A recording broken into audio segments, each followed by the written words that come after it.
Is it my lack of preparation this morning, or the fact that I had a microphone on and I was singing? I was really hoping that it was turned off.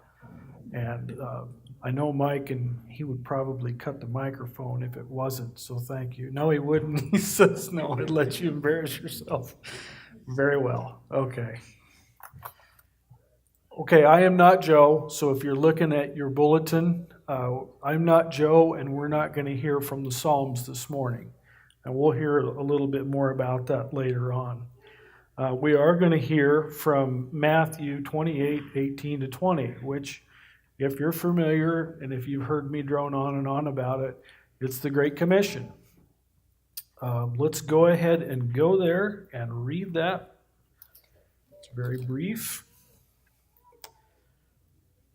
I'll preface it by starting in 16. Then the 11 disciples went to Galilee, to the mountain where Jesus had told them to go.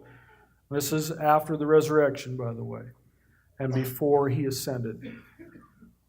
When they saw him, they worshipped him, but some doubted. Then Jesus came to them and said, "All authority in heaven and on earth has been given to me. Therefore, go and make disciples of all nations, baptizing them in the name of the Father and the Son and the Holy Spirit, and teaching them to obey everything I've commanded you. And surely I will be with you always to the end of the age."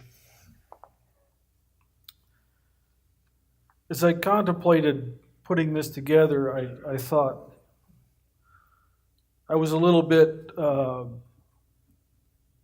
if you will, kind of woe is me and the circumstances, and I don't have time for this, and it's cold and it's snowing and we're calving, and I had all these reasons why.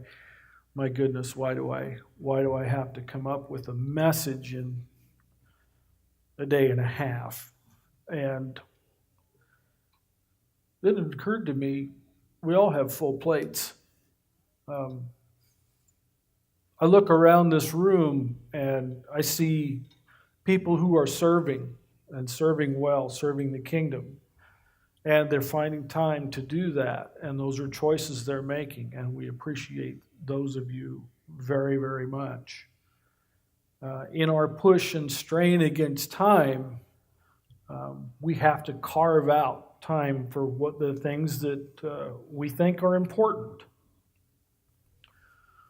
Some years ago, in a small group setting, we were having a discussion about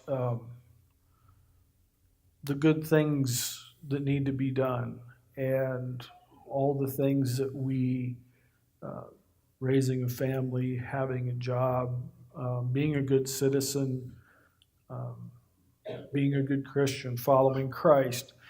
And one of my beloved sisters in Christ spoke up and she said, one of the things that is most difficult to wrestle with is, with all the good things that we do, are we sacrificing doing the great thing for doing a whole bunch of good things?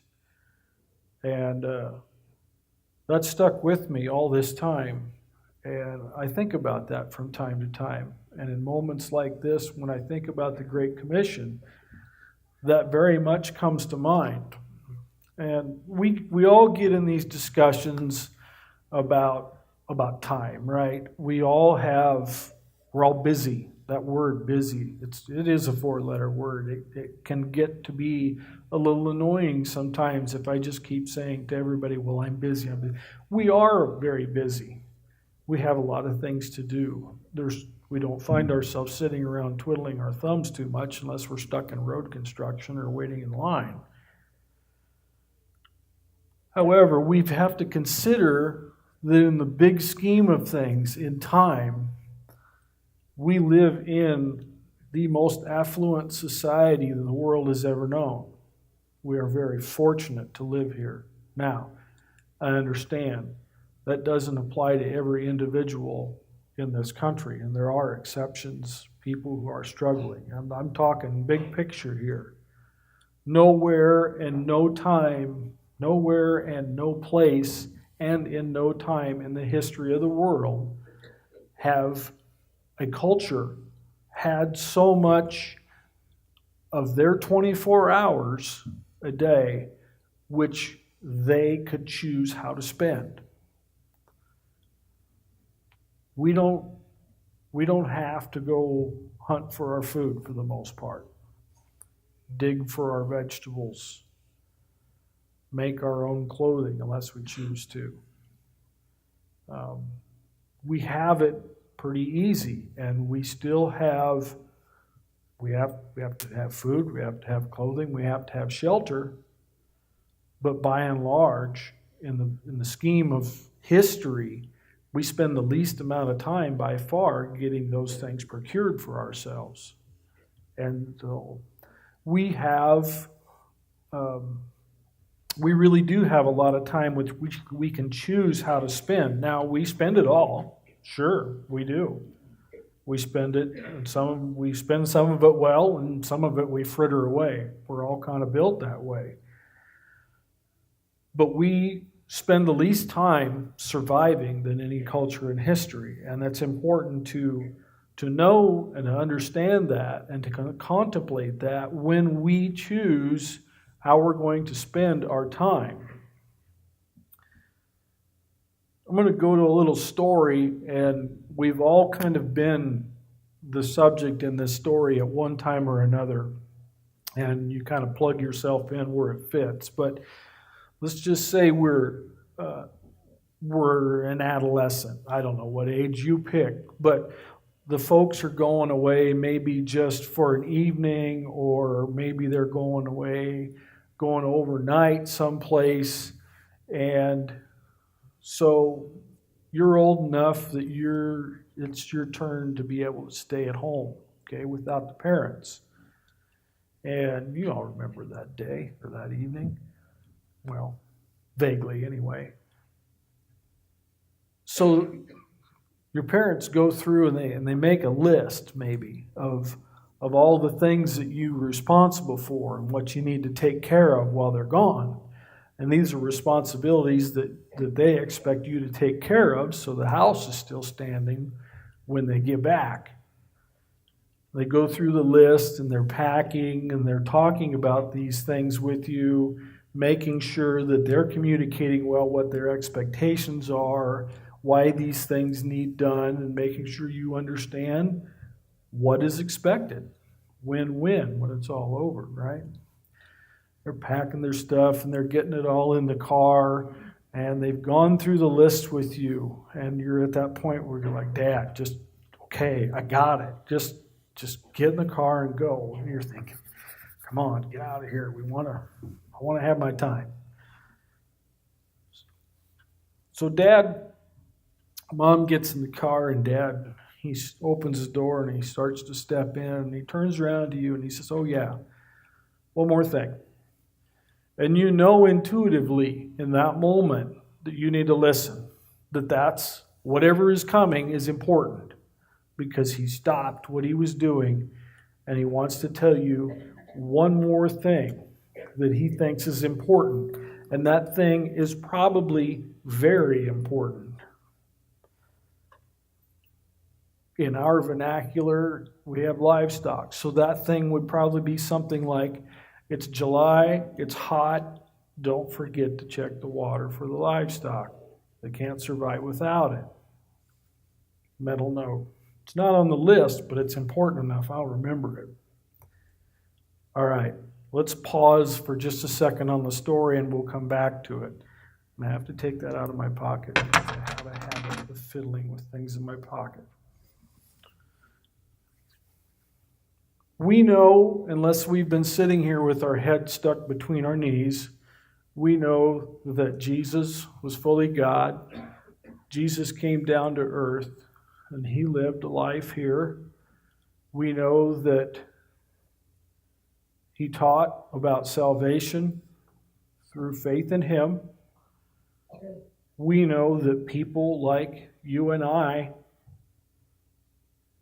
killed him for it. We also know that 3 days later, he raised from the dead. And we also know that before he ascended to heaven, he appeared to quite a number of people. He appeared to his disciples, among others. And part of the reason for that was just to kind of straighten things up, to maybe make sure they understood what had happened and what was going on. And there was a lot of confusion, obviously, if you read through the story of the death and resurrection. But Jesus spent some time with them before he ascended to make sure that they had everything they had their head around everything, if you will. Then when Jesus was, one of the last things he did before he ascended to heaven, he did that same thing that Dad did. Oh yeah, one more thing before I go. And then he gave them the Great Commission, which is the very last thing in the book of Matthew. He said, Go and make disciples. Let's go back to the story of Mom and Dad and your time alone for a second. So let's just say that Mom and Dad take off and you've got this list of things to do, and you're going to do a good job because you're going to make your parents proud. You're going to show them how responsible you are, and hopefully this is going to lead to more freedom in the future. And so you're going down through the list and you get some of those things checked off, and you decide to do some extra stuff, right? You're going to really impress Mom, so you dust all the furniture. And you're going to impress Dad, so you go out behind the barn where this big old wad of rusty old baling wire is laying. You pick all that up and you get rid of it. And you do all these things and you do everything on the list, and you do some extra things to really do a good job, and you do all these good things, right? Really proud of yourself. You're kind of patting yourself on the back. You're like, this is going to gain me some points with Mom and Dad. And it probably will. Sooner or later, a car comes driving in the driveway. It's Mom and Dad. And Dad gets out. How's it going, son? Pretty good. Did you remember to check the water?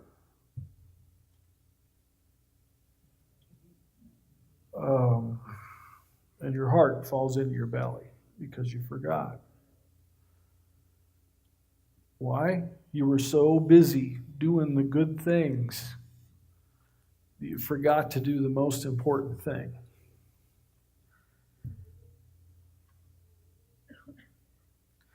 What is important?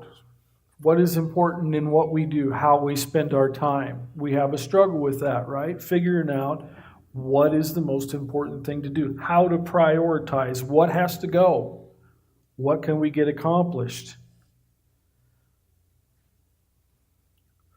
The parable of the rich fool, if you're familiar with that, the reference for that is Luke 12:16-21. So Jesus is talking to this guy, and the guy's loaded, right? And the guy wants to know, what do I need to do to have eternal life?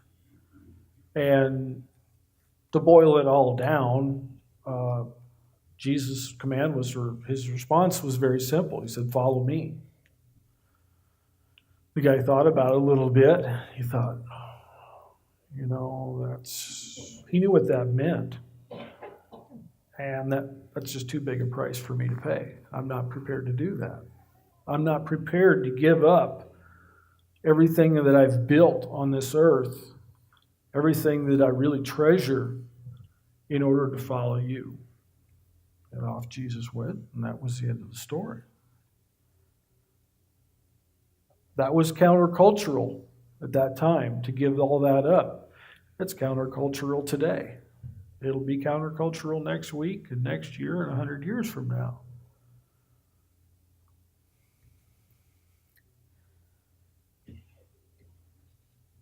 My wife, bless her heart, when we got married, may or may not have known that she married someone who tends to ask the question of why we do what we do.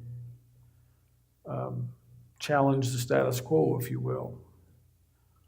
We're in the ag business, as many in this room are. If you're not in it, you're connected to it somehow. Specifically, we're in the cattle business, and as I thought through it, I thought, there are very few industries that I know of that are more steeped in tradition than the cattle industry is. And a lot of things have been done the same way for many, many years, my whole life and longer. And so there's a tremendous amount of tradition. People tend to do things the same way they've always done them. Probably a good way to do it, right? If it wasn't, they'd quit doing it that way. I tend to do things a little differently, and it isn't always the way the neighbors do it, and I'm very aware that in the coffee shops around that there's probably a few jokes told about me. I've had a few people even confront me about why I do what I do. My point is not to talk about myself. My point is to say that what the neighbors think shouldn't drive what we do. As long as we're running our business with honesty and good stewardship of what God has given us to take care of, then it really doesn't matter what the neighbors think, because they're not signing my checks. So the question then becomes, where is our treasure? What are we trusting in? Are we treasuring what someone else thinks, the fear of men? Are we trusting in the things of this world? If I was worried about what my neighbors think, that would be an indication of pride, right? Sure it would. And you can't go off the deep end. I understand. But if we truly treasure what's eternal, as opposed to the rich fool who didn't treasure what was eternal, he treasured what he had then and now. If we truly can treasure what's eternal, then we know other people need that too. That's important. That's of primary importance. So, what is making disciples? What's it look like? Well, fortunately, Jesus laid out a pretty good foundation, gave us a lot of good examples in Scripture as to what making disciples looks like. Maybe it's one-on-one. I'm pretty sure, I don't have any proof of this, but I'm pretty sure that somewhere in Jesus' travels there was a Captain Redbeards, and him and John sat down probably weekly and had a cup of coffee there. Okay. One-on-one discipleship. It doesn't have to be something huge. Maybe it's reading the Bible with your family. Maybe it's a group study. Maybe you're in one of our discipleship communities. Maybe it's a gender or season of life-based Bible study where you get together with people, like-minded people, and go through the Scriptures and sharpen each other. Maybe it's just teaching your kids. I've had the opportunity this year, I guess, started in September, of teaching the younger students. And I mean the younger ones. And I thought, well, what are they doing to me? Why are they making me do this? My wife says that I scare children. And in some cases, she's right. But I would say I have not yet seen one crying and running out of the room. So far, I think it's been a success. We're teaching them. I have parents or would-be parents or had been parents, still are parents. Anyway, you get the idea. Adults come alongside me every Wednesday night to help me deal with or teach or whatever the case may be. Usually it's something I've forgotten how to handle. Part of the reason we do that is so that we can help parents-to-be or current parents or parents with grown children, parent people that don't have children. Help them to learn how to disciple kids. Maybe it's their own kids. Maybe it's somebody else's kids. Maybe it's another adult. But it's a learning process. It's a learning process for the students. It's a learning process for the adult helpers. And I guarantee you it's a learning process for me. I get some of the hardest questions from 6-year-olds that I get ever. And it's wonderful. And sometimes I just stand there with my jaw hanging open thinking, well, number one, I don't know the answer. And number two, how did you come up with this? It's a wonderful interaction. It's a dynamic thing where everybody involved can grow if you give it the opportunity. So, are you teaching your kids about Jesus? If you look at Matthew, you don't have to go there, Matthew 13:52.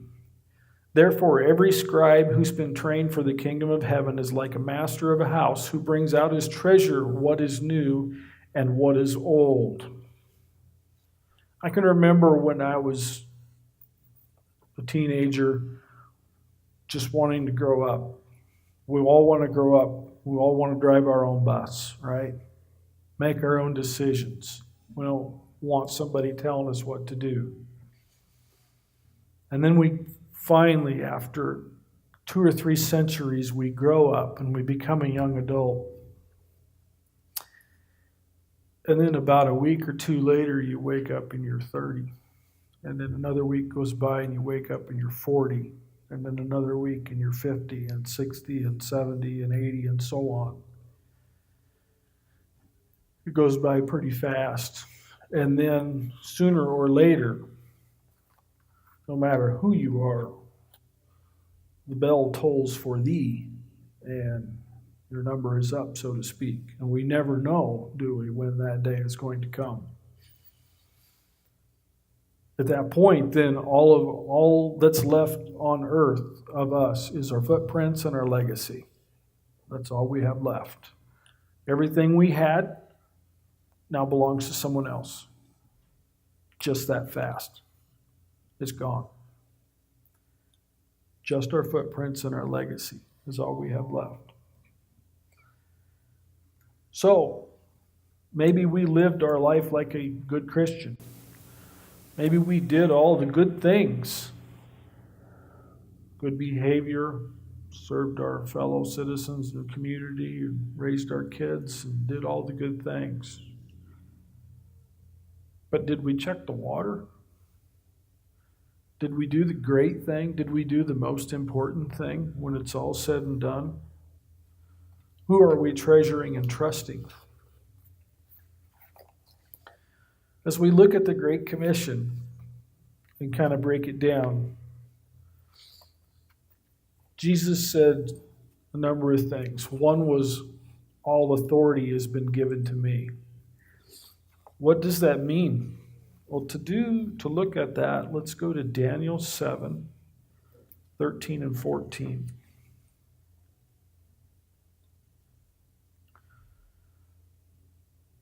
And this is Daniel speaking. In my vision at night I looked, and there before me was one like a son of man, coming with the clouds of heaven. He approached the Ancient of Days and was led into his presence. He was given authority, glory, and sovereign power. All peoples, nations, and men of every language worshipped him. His dominion is an everlasting dominion that will not pass away, and his kingdom is one that will never be destroyed. That's what all authority means. Jesus talked about making disciples of all nations. Mark 6:15-16, Jesus said, "Go into all the world and proclaim the gospel to the whole creation." Romans 1-5, Paul's talking about Jesus when he says, "Through whom we've received grace and apostleship to bring about the obedience of faith for the sake of his name among all the nations." And there's further references in Mark 24:14 and Luke 24:47 that you could look up. He also said, teach them all that I have commanded you. We got everything, everywhere, everyone, all the time. You have to know what it is he commanded if you're going to teach it. That's important. There's also some things in his teaching that are uncomfortable. We don't like to talk about, especially in our culture. People don't want to hear about them. But they're in the teachings. And they're part of it. They're part of making disciples. Jesus said always, to the end of the age. We hear through our media or whatever, we hear a lot about being, especially at the university level, we hear this term inclusive. There is absolutely nothing more inclusive than the Great Commission. Everything, everywhere, everyone, all the time. So, if you're looking for some gray area, as we sometimes do, there is none. Absolutely none. I have two short applications. One application is think about your relationships, the relationships that you already have in your work, in your social circles, in your family, in your fill in the blank. I was thinking the other day as I was driving down the road in my really old pickup, I remembered a time when I was a little guy, and I remember I'd go places with Dad, and he always seemed to know somebody, and I'd never seen this person before. And this went on for years, and I remember thinking, I wonder how many people Dad knows. Maybe 100. Maybe more. We know a lot of people when we think about it. If you got an iPhone, you probably got a couple hundred contacts in there. And those are just the people that you have the contact information for. We have a lot of impact. As they would say in an old Western, we all swing a pretty wide loop. We can have an impact on a lot of people. I had a friend that he worked in a government agency, still does. This was in Yankton when we lived there. He had a co-worker come up to him one day. I don't know if it was a superior or somebody he was in charge in, or I have no idea, but it was a co-worker. And he came up to him and he said, Jeff, said, there's something different about you. What is it? Wide open door, right? Wide open door. Some of you have heard this story. Jeff clutched. He knew it was a wide open door and he didn't walk through it. And he said, I really regret that. He was having an impact on that person. First of all, without knowing it. And then it came to the point where the person pointed it out. He said, yeah, you're having an impact on me. Why? And at that point, we need to walk through that door because that's a person that we've had connection with that we can proclaim the gospel to. And that's an invitation. You don't have to go looking for that one. So think about your relationships and look for opportunities. And the last thing I would say, or the second application is, and this is the challenge, do one thing this week, one thing that is intentionally and directly pointed at fulfilling the Great Commission. One thing. Just one. Not that hard. You don't have to split the atom.